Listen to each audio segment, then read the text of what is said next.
Hey, this is Nica Montford, aka Tech Savvy Diva. Yo, this is Terrance Gaines, aka Brother Tech. And welcome to the Snobble Show, the show for Apple snobs where we talk all things Apple and then some. Welcome back, everybody, to this week's show. We definitely want to thank you for your continued support. Also, we want to give a shout out to our snobbists, which are our Patreon supporters. If you would like to become a Patreon supporter, you can head on over to patreon.com/SnobbleWestcast. And there you can become a patron. You can watch the show live, chat with us live, and also get some exclusive content. With that being said, we're going to go ahead and jump into this week's show, where we're going to kick it off with a lowdown where we talk all things Apple. So preparing for the show this week, there's always news, there's always things to talk about, but let's be honest, most of the Apple news was surrounding WWDC, which kicks off next week, which is Apple's week-long conference held up in Cupertino at Apple Park. And ahead of the start of WWDC, and the kickoff with the keynote, there are a couple of things that we think that you should know before we get into the full swing of events that start next week.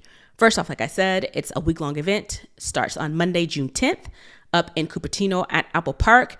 And what WWDC includes are workshops for developers. And I mean, it's a whole slate of events. And again, only a small handful, since the pandemic, are eligible to get in the lottery to get selected to go to the week-long events. They do offer the developer workshops if you're an Apple developer through the Apple Developer app and on the website. But the biggest thing, the most thing that people really care about in the broad sense of WWDC is the keynote. And what this keynote does is basically sets the stage of what Apple is planning to do basically for the next year. So this includes typically unveiling Apple's strategy for what's coming up. New software is usually released and discussed. New hardware, if there's any, is usually discussed. And, as we mentioned before, Tim has hinted around AI being a big part of this year's WWDC. The other thing that I don't think people really talk about is the session that's also on June 10th that kicks off at 1 p.m. Eastern, 1 p.m. Pacific. I don't think I said the Apple keynote. It kicks off on that Monday, the 10th at 10 a.m. Pacific. And the platform State of the Union kicks off right after that at 1 p.m. Pacific time. And usually what this platform, the State of Platform does is it goes into a deeper dive of the new features that are going to be included in all the OSs, whether it be iPad, iOS, Mac, tvOS, Vision, watch all the things. And also it covers new tools that are available for developers. The thing to note about the platform's State of the Union is that it's only for Apple devs, and you can only watch it on the developer app or on the developer website. In contrast, for the keynote, it's pretty much open to everybody, and you can watch it in multiple places like the website, Apple TV, and on YouTube. So the question is, what can we expect? There are, of course, lots of rumors, and a lot of the articles and things that I found for this week are rumor based. But what we do know, and what Apple has confirmed, is that we can expect to see new iterations of all of the main software, iOS and iPadOS 18, watchOS 11, macOS 15, even though we don't know what the new name is. And once we get here, we'll get into the deep dive or the highlights of what these new OSs are going to include. Now, there are rumors about Vision, a possible Vision OS 2, some AirPods, I think I saw people talking about. Again, all of that's rumors, and we don't really know. There's also this rumor that it's going to be a all software only conference, no hardware. So again, we won't know until we get to June 10th. But I did want to ask you, Brother Tech, is there anything that you are specifically looking forward to, or any like special, gotcha surprises that you think we might see? No gotcha surprises, but I am looking forward to, and I've seen rumors that this will happen, the ability to see reminders that I have set up with a date and a time integrated into the calendar app. When I open up the calendar app, I want to be able to see any reminders that I have set a date and a time to in the agenda. So I can kind of see throughout my day, in addition to events, in addition to things that I've scheduled on my calendar, I also want to see reminders for that day that have scheduled for that day. I'm not sure why Apple has never done this. All of the other to-do task manager apps out there that's not reminders, that's not made by Apple, have this feature, but I've resisted from using them because I like how reminders is integrated into everything else I have Apple, right? So for that reason, I haven't adopted anything like Calendly, Todoist, a bunch of other ones, right? They all do it. So Apple is finally, based on a rumor mill, Apple is finally bringing that ability to be able to integrate reminders into your calendar views. So that's the only thing that I'm looking forward to into iOS 18 specifically, maybe with the addition of more action button functionality for those of us who have the iPhone 15 with the action button. It's still very limited. Now you can program one of the buttons for a shortcut, and that shortcut has multiple different buttons, which is what I've done. I've got the action button where I press it. I have set it up to where it connects. I can press the shortcut button, the action button. It runs a shortcut that gives me 4 other buttons that let me connect and disconnect to all the different Bluetooth speakers I have in my house. I have my car, which we talked about in the live show. I have like Sonos speaker that I carry around. It's about this big, the Sonos Roam speaker that I can take to different areas. And then I've got another old speaker that I use when I exercise. So the ability to be able to press that action button and open up a shortcut that gives me those different options is dope. But I'm Brother Tech. I'm willing to go in and do all that configuring, right? When most people aren't willing to go and do that customization. When most people are not willing to go through that customization. So all that to say, I'm looking for more out of the box button configurations for the action button.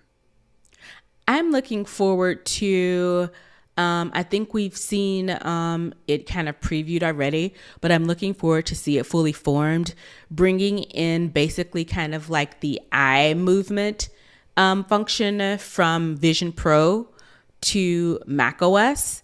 I'm looking forward to seeing how that works, where you can basically control your devices, with that same eye movement that you can get with Vision Pro. So I think that's probably the biggest thing for me. And I'm looking forward to going to some of the sessions. It's going to be pretty tricky because next week during WWDC is also Atlanta Tech Week, and it's also the Render ATL Tech Conference. Are you going to that? So I went last year. I mentioned, I'm a member of the Gathering Spot, and they got us VIP tickets to the conference, which was cool.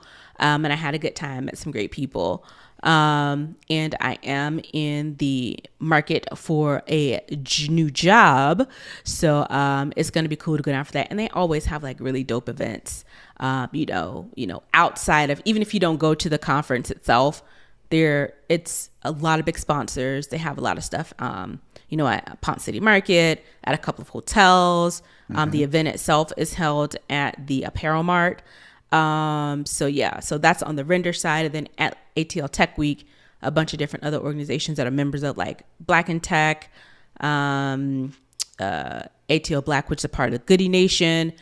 Everybody is kind of coming together and just doing a bunch of things surrounding tech in the city. So balancing those two things along with WWDC. The good thing is about WWDC is you can go back and watch the sessions through the app after the event. So that's helpful. But there are a couple of things that I do kind of want to see live. So next week is going to be a busy but fun week. I'm looking forward to that. All right. I saw this particular story and I thought it was very interesting. And again, like I said, most of the stuff is about WWDC, but this particular, I don't know if he's considered a researcher or just an Apple enthusiast or a journalist. It doesn't really say, but he was able to, meaning I think it's pronounced Guilherme Rambo. He was able to basically find a new privacy feature that's in the M4 iPad Pro that Apple hadn't really announced to anybody. And it's always neat to see how people kind of dig into the different products and find things that maybe Apple isn't quite ready to say, hey, we got this, because they could still be working on it, or tweaks you read it could be not quite ready, but they put it on the device anyway and they make their updates. But this is specific to the, like I said, M4 iPad Pro, and it's a security feature. So if you remember with the iPhone, I think back with iOS 14, they added the sensor indicators, the microphone and the camera, little green and orange dots. Yeah. At the top of the screen or on the dynamic island, depending on which phone you have.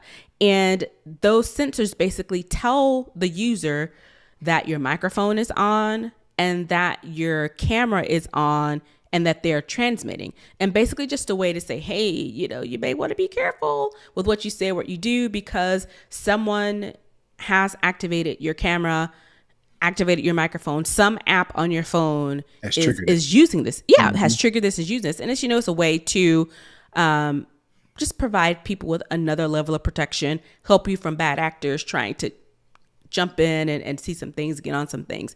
So, that was cool. That's important. People use it. And again, like I mentioned, it's triggered by software. Well, Guilherme, he found that there is some device support and the use of is called what the green and orange indicators are called are SIL, secure indicator mechanism. But with this new feature that they haven't really talked about, it's the same for, indicating your camera or your microphone is being used.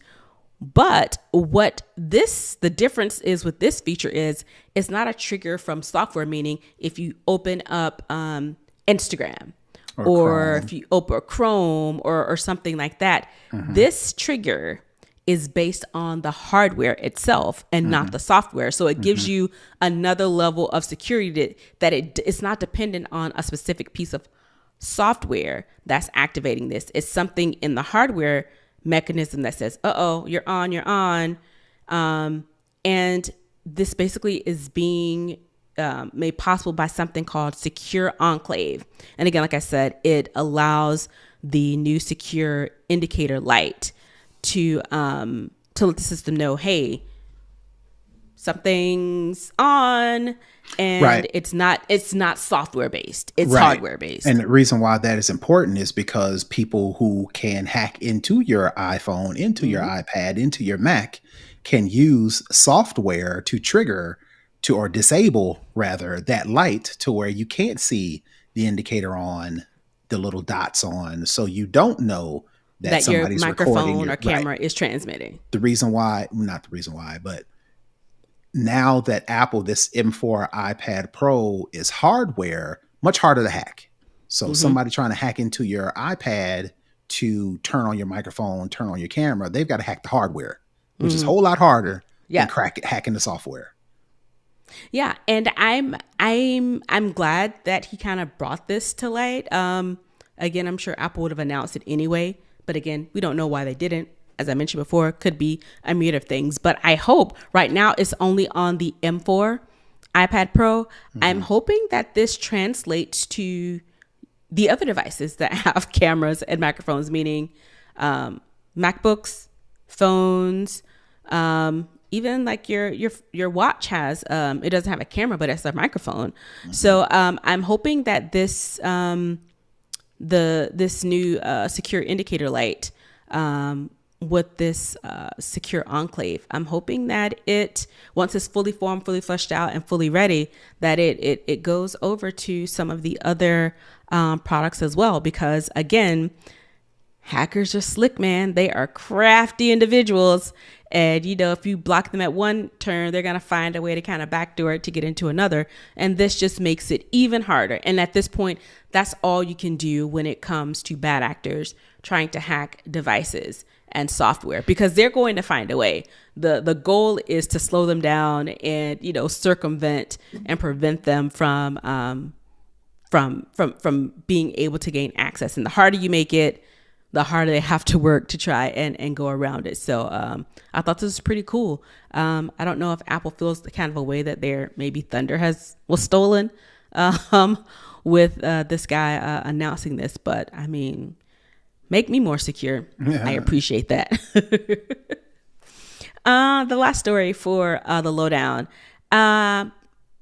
As you are the only parent on this here podcast, apparently there is a years-long parental control bug that allows kids to circumvent what's the screen time, the feature which basically allows parents to monitor or filter out what their kids can access. Because literally every kid, I mean, if they can hold their head up and hold an iPad, pretty much every kid you probably know has an iPad, has some sort of tablet, has a phone, or even has access to one.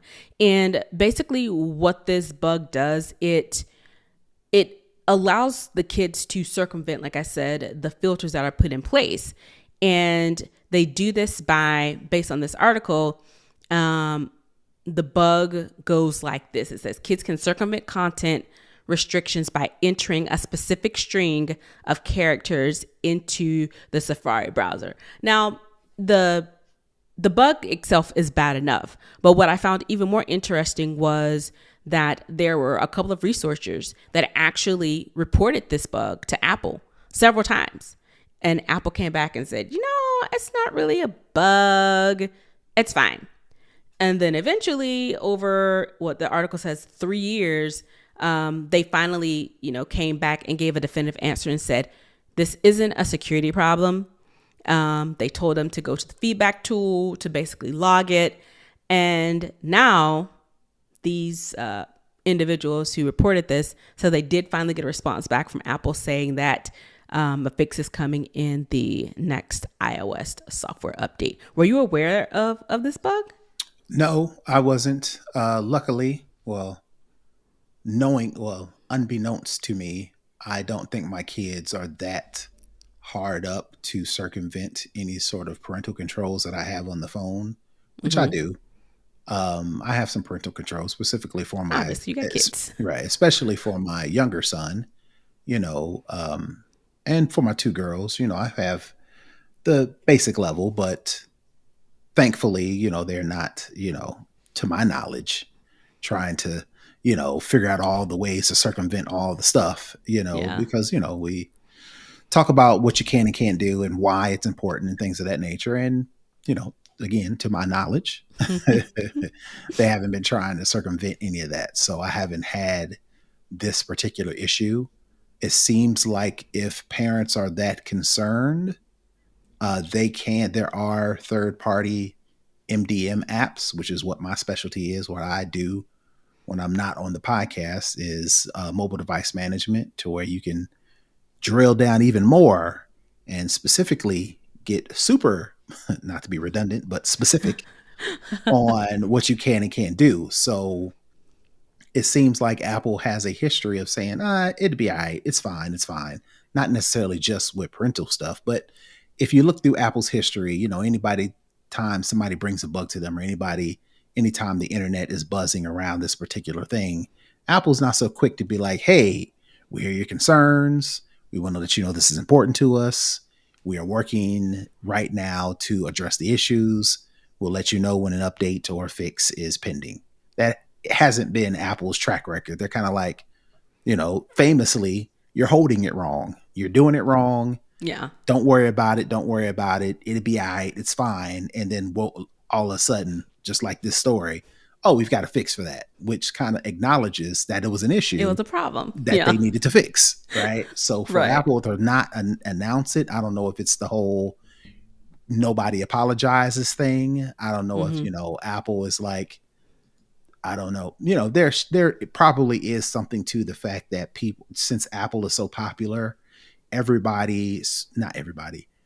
people who are looking to make a name for themselves are hunting or targeting Apple. They're looking for something. It's right. something in there. They're the people who are looking for the needle in the haystack. Right. Because for you to say, I've discovered this thing that Apple didn't know about, and they are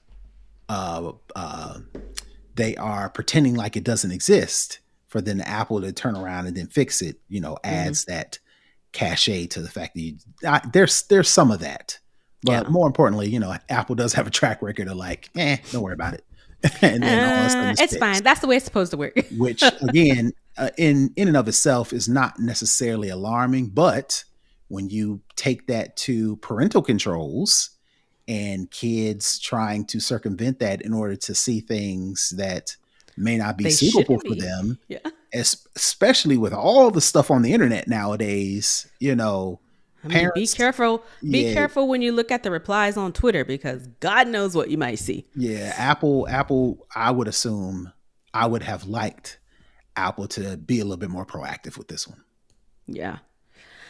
Well, they finally have a fix. I'm assuming it's going to come out. It's going to be in maybe iOS 18, because this article, it all basically came from a report by Joanna Stern of the Wall Street Journal, who basically kind of dug into this. And again, like I said, the bug was reported twice back in 2021. So I presume that it's coming in the next iOS release. So this will be close to be fixed. So these folks seem to be like, well, okay, it's going to be fixed. So yay. But, you kind of blew me off before. So, but I guess as long as it's fixed, parents can breathe a little bit easier, because social media and kids, wow, it's a lot that goes on in this space. That's going to wrap it up for the lowdown. We're going to head on over to Second String, where we talk all other tech.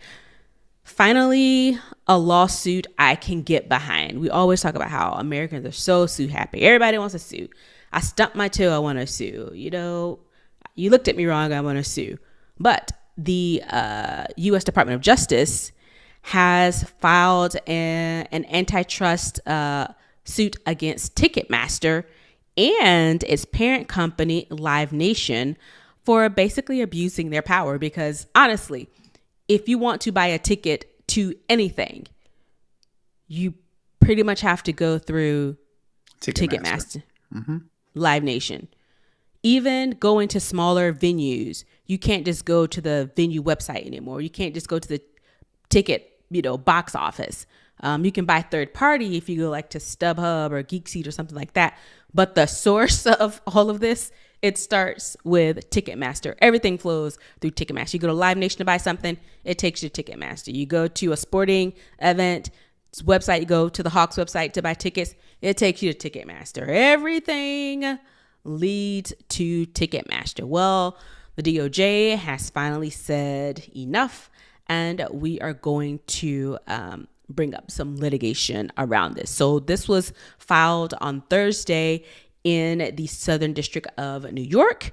And basically the lawsuit is saying Ticketmaster has had basically a stronghold and long-term exclusivity contracts with pretty much, like I said, all of the biggest venues. And music, it says specifically music venues, but at most of these venues, other things happen. Football, basketball, whatever, soccer, games or whatever.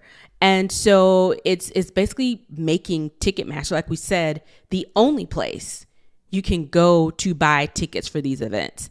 And all of the fees and the charges that comes with using Ticketmaster. I bought tickets to Janet and Missy for July. I had the ticket price. Oh, I could do this. You get to the end, it's another $100 to $200 added to the base ticket price. And what the complaint from the DOJ is saying that they are not only serving as the conduit to buy the tickets, but they're also acting as the promoter of the events as well, and basically exploiting the relationship of I'm the promoter, but I'm also the vendor that allows you to purchase these tickets. And they're basically saying you're doing too much. You're not allowing for any other competitive service to come in and perform these services. And I want to say, I'm trying to find it in the article, they were saying it was using like some sort of coercion and fear to basically force people into to using the service and saying, well, if you don't use us, then, you know, because we're going to poo-poo on you. Not just fees for ticket goers, but the last part that you mentioned for the artists. Mm-hmm. Because if I'm an artist and I say Ticketmaster's fees too high, I don't know if I want to promote, or I don't want to use Ticketmaster as the vendor for my my fans to buy tickets. I'm gonna go to another one. Ticketmaster be like, all right, good luck finding a venue because we own all those through Live Nation. Yeah, right. So, and then not on top of that, on top, in addition to that, artists hardly make any of the money that because okay, so let me back up. Artists are finally breaking away from labels. Mm-hmm. The labels was taking all their money, right? Yeah. So now independent artists are starting to say, I don't need a label. I can launch music whenever I want to. So now the music streaming services is like, all right, bet. We're going to give you a fraction of all the money. So artists got to work so hard to get to see any sort of marginal profit from streaming. So what artists will do is, all right, well, I'm going to put the music out there and then I'm going to go on tour to make all my money. Well, then here come Ticketmaster and Live Nation's like, all right, we're going to get some of that as well. So the artists are fed up. Yeah. We've talked about Taylor Swift. I've seen artists on top of artists, and not just people singing music. I'm talking about people like for instance, entertainers. For instance, like if me and Nica decided to do a podcast tour and go to the different cities and kind of do our podcast live, Ticketmaster and Live Nation is coming for us. Like, all right, if we made some t-shirts, because another way artists make a whole bunch of money. Well, merch is merchandise. Yeah. Live Nation and Ticketmaster is like, yeah, we're going to get 30% of that. And the only way you can get out of that is you got to stand outside down the street and sell your merchandise. So it's almost like, or you just give us 30%, right? So it's like all of these people at the top are eating at these artists' income, just chipping away, and they are fed up. So one, I am surprised that they allowed Ticketmaster to buy Live Nation in the first place, right? Because it was a whole hubbub about them being a monopoly. And Live Nation and Ticketmaster, oh no, we're not going to do this. And fast forward to today, they're doing exactly the things that they promised they weren't going to do. Yeah. So all that to say, now that the artists are starting to speak up, because we as the fans have always been saying something. This is crazy. But, we keep buying the tickets. We keep going, right? The artists are finally saying, you know what? We don't like it. Y'all need to do something about it. And if they get enough momentum, similar to how they are leaving the labels, the record labels. Ticketmaster and Live Nation, all right, wait. Why are you coming for us? Because what we don't want to do is artists finally push away from Ticketmaster and Live Nation the same way they pushed away from the record labels. So again, now that the artists are speaking up, the Department of Justice, it's Taylor Swift, and Beyonce, I think to a certain extent, she's been creative in the past as trying to figure out how to get around this, and the only way she can do it is by going to these stadiums that have nothing to do with Live Nation. Now she'll go through Ticketmaster, but since we're talking about Mercedes-Benz Stadium, Live Nation don't own Mercedes-Benz Stadium, right? So Beyonce can go have a concert at Mercedes-Benz Stadium where the Falcons play, right? But little, independent artists can't be like, you know what? I'm gonna follow what Beyonce's doing. I'm gonna follow what Taylor Swift is doing. I'm gonna follow what Rihanna's doing, and I'm gonna have my concert at Mercedes-Benz Stadium. Not happening. Not you, babe. So it's not so easy for every artist to follow that blueprint.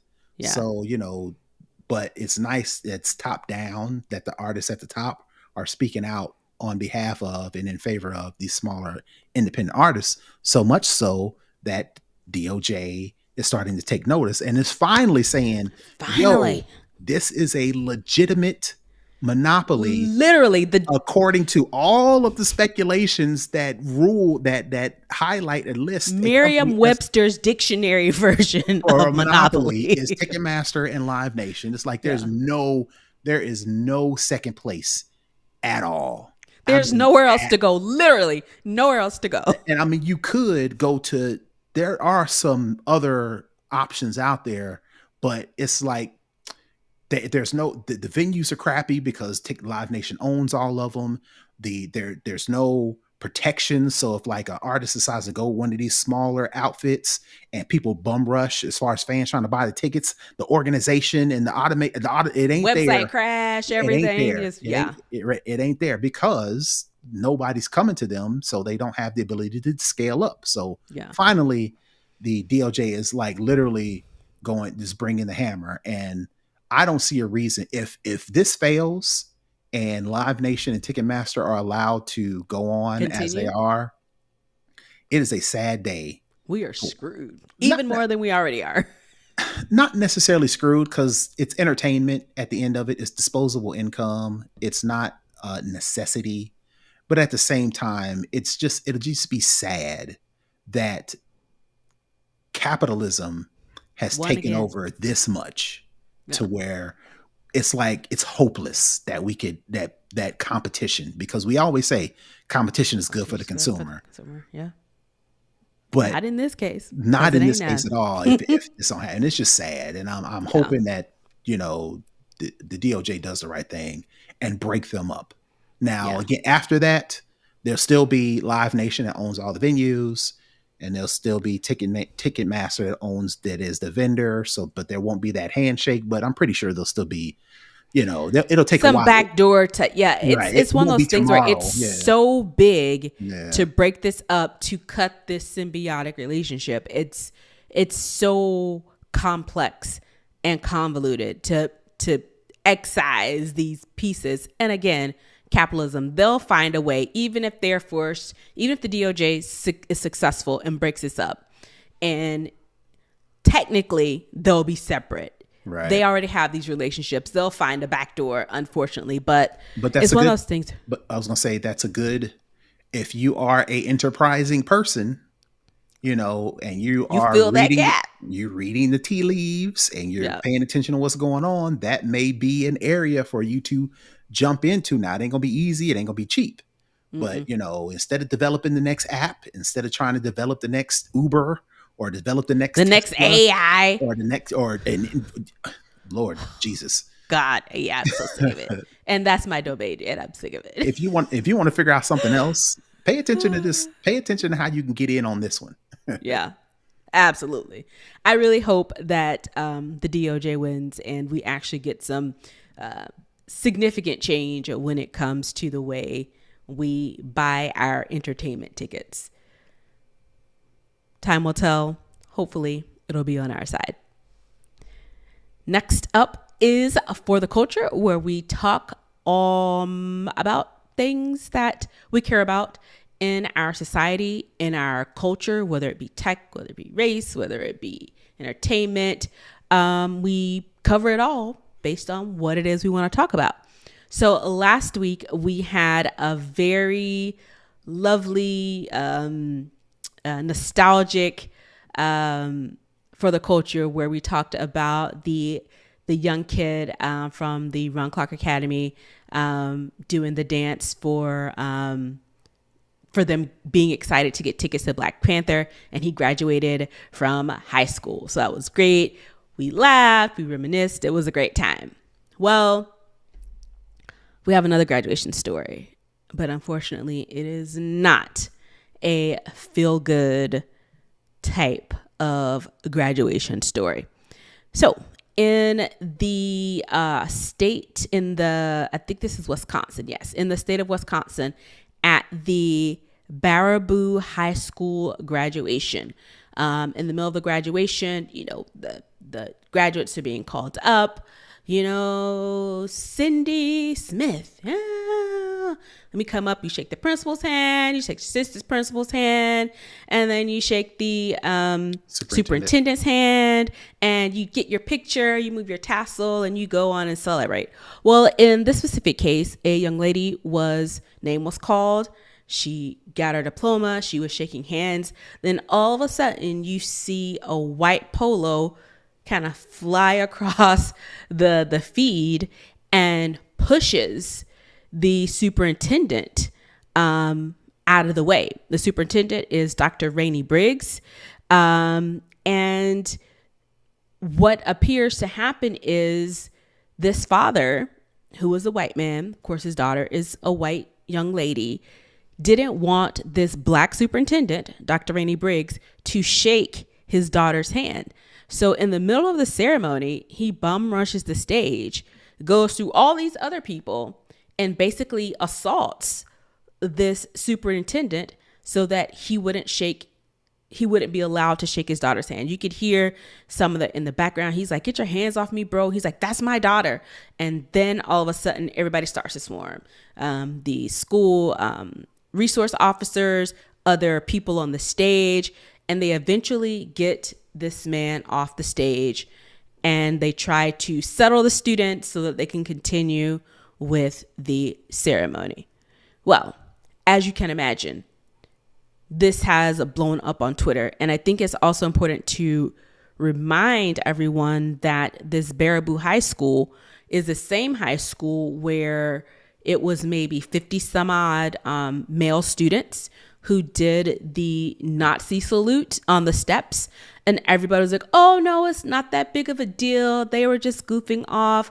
They were just playing." Fast forward to 2024, and you have this man, father, who thinks that it is his right to interrupt this ceremony, assault a man literally doing his job, and at the same time embarrass his daughter.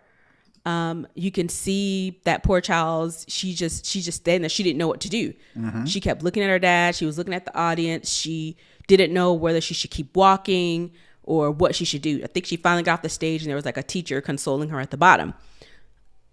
All this is bad, right? But I bring this up to say, one, it just goes to show, if you were if you're a snobist and you heard our pre-show, we talked a little bit about how people think that they have ownership of specific races of people.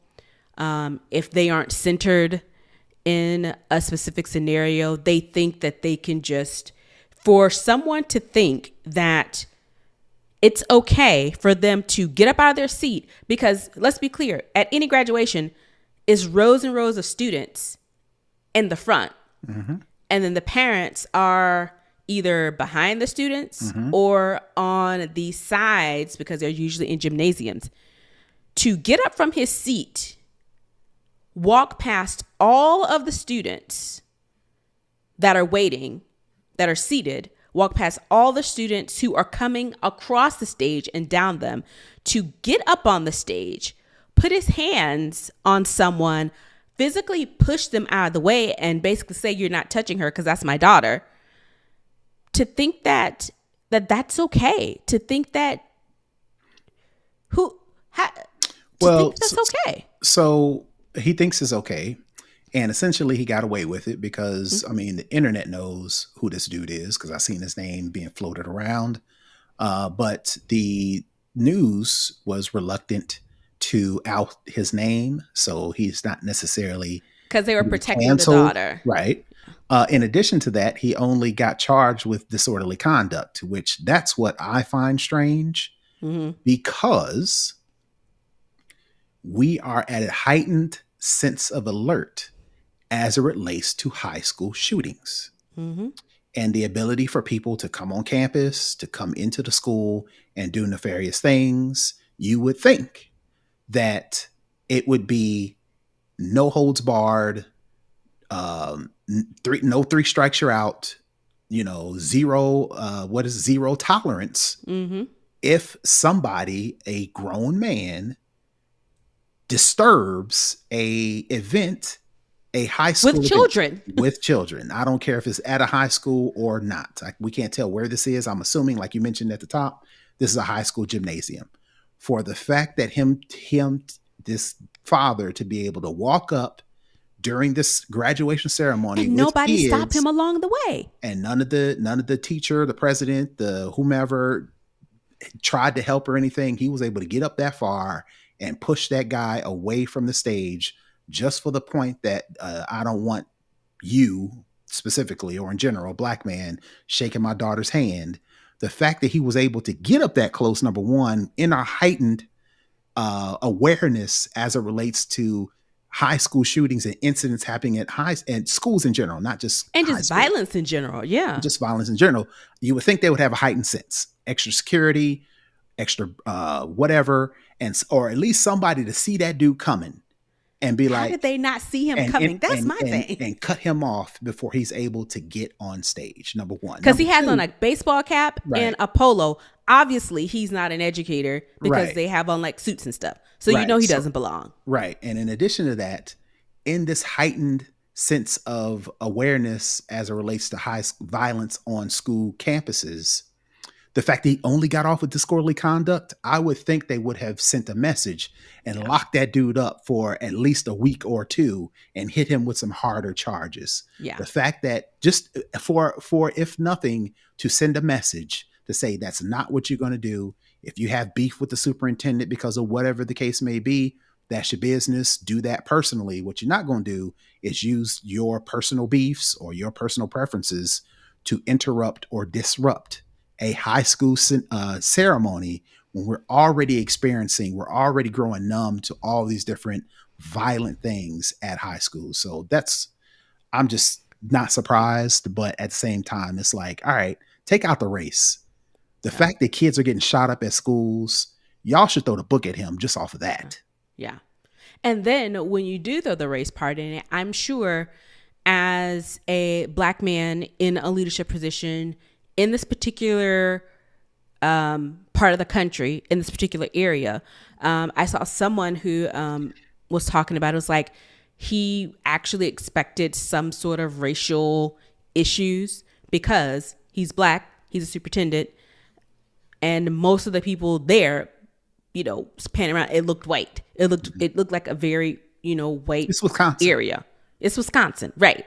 So I think he already had race-related issues.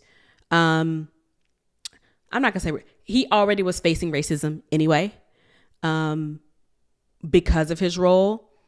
And then the other part of this, while I understand that the young lady was definitely embarrassed, her moment was stolen, not only hers, but the other students who preceded her and who succeeded her, at that point, from that point on through the rest of the ceremony, I'm sure it was a buzz and, people's focus was taken from what they were actually there to celebrate, were these kids probably the biggest milestone of their lives to this point, graduating high school.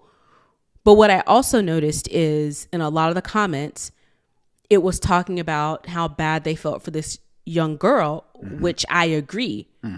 But there was very little conversation around this man being assaulted for doing his job. Yes.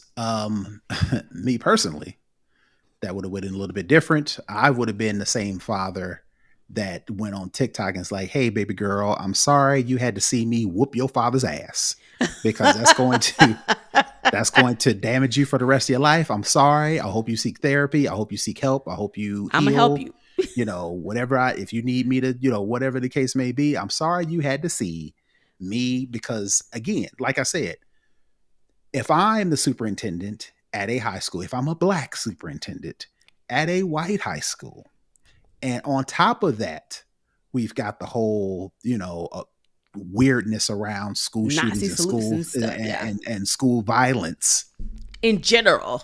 And then for this dude to walk up on me, he would have been body slammed, and I would have just chopped in the throat, and I would have just had to been okay with me losing my job. Right, I'll find another one. Maybe the dude, the superintendent, he held restraint. All we can which hear, black people are always forced to do, right, even when we're wronged. Right. We don't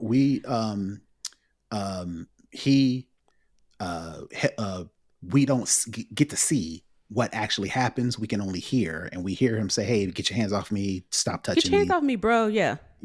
He showed a lot of restraint, because had that been me and some dude walk up on me at a high school, I'm neutralizing the threat, Jack. And he just walked up so calmly, and I'm like, did y'all not see him? Yep. How? And that's my thing. Like, how did this even happen outside of what actually happened? How did the staff, other people? It's ownership. They didn't think that they wouldn't have million years thought this would have happened to their, community, their high school, their neighborhood, because it is, primarily of a bunch of people who share their interests, look like them, things of that nature. So this brother is the odd man out. So he sticks out like a sore thumb. So for somebody to walk up and say something to him specifically, that's not necessarily out of the realm of possibilities for something like that to happen. According to the story, people have had previous issues or concerns with this guy being superintendent. I don't know if that's because of who he is or something that he's done. Even still, again, like outside of all of that, outside of all that, the fact that he was able to walk up that close in a high school ceremony, it should be alarming. Yeah. And it should be a much bigger penalty. He should never be allowed to come on that campus or to any activity facilitated by that school. He should spend 60 days in jail and be charged or fined $20,000. Yeah. And should be ousted on the internet and canceled.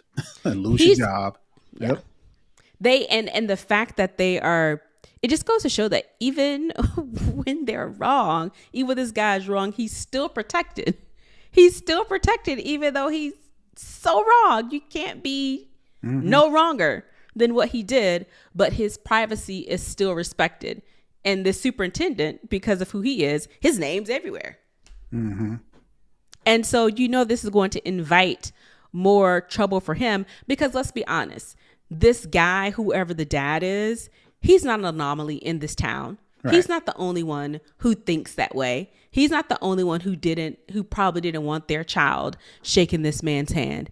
What he was the only person who actually did something about it. Mm-hmm. And I'm not psychic. I don't know what's in people's minds or in their hearts, but I'm pretty sure there are people who applauded him for what he did. Sure. And there will be likely no consequences for him. Yep. This is America, 2024. All right. Let's bring the mood back up and let's head on over to the hookup for our tech tip of the week.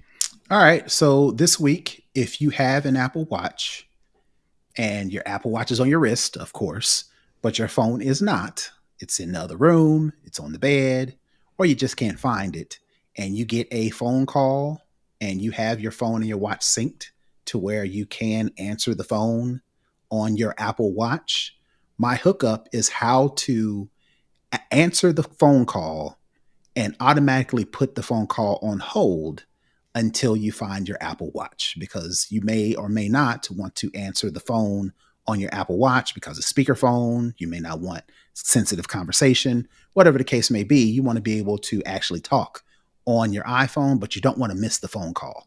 So again, my hookup for the week is there is a way to answer the phone call on your Apple Watch and simultaneously put the call on hold until you can find your phone. So basically what happens, I can't simulate it because somebody has to call me, but pretend somebody's calling me, my phone is ringing or my phone is on silent, I can't find it, I need to answer the call. Instead of answering the call on your Apple Watch, when the call's coming in, you get the pickup, you get the send the voicemail. If you click the ellipses, it'll give you the three dots, the ellipses, you'll get the option to answer on iPhone.